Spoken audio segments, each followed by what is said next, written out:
It's a little strange being here in my old neighborhood. There's so much, they've torn down the housing projects. It's a little strange. It's a little eerie, actually.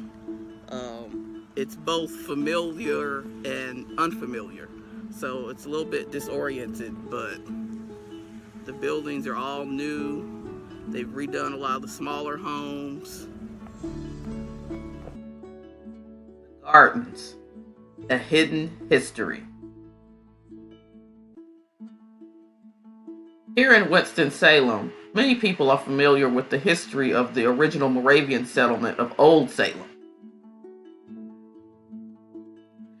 But how many of those people are familiar with the history of Happy Hill, an African American enclave and settlement just south of Salem?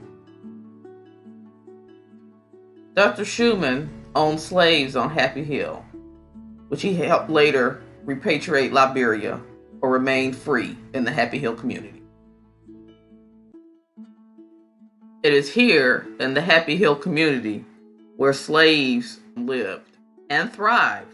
With the help of local Quakers in 1867, an African school was built. This marker is all that remains today. The original school demolished long, long ago. The community thrived until the earliest 20th century with libraries, churches, and theaters for its affluent and working class African American residents. What happened? Urbanization happened. Half of the settlement homes were demolished in the 50s to make way for the new housing project and US Highway 52. The cemetery also fell prey to the effects of urbanization. 200 graves had to be relocated to make room for the construction of US Highway 52. This is all that remains. Headstones of various types, sizes, and conditions. Some adorned with American flags and flowers,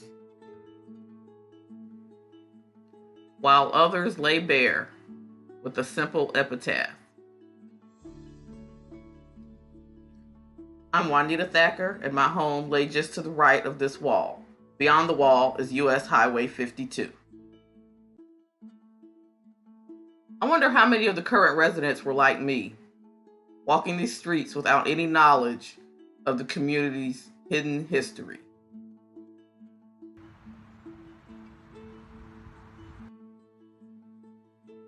The buildings are all new, but the history is not. Old Salem still receives all the prestige, while the gardens, as we call it, receives none.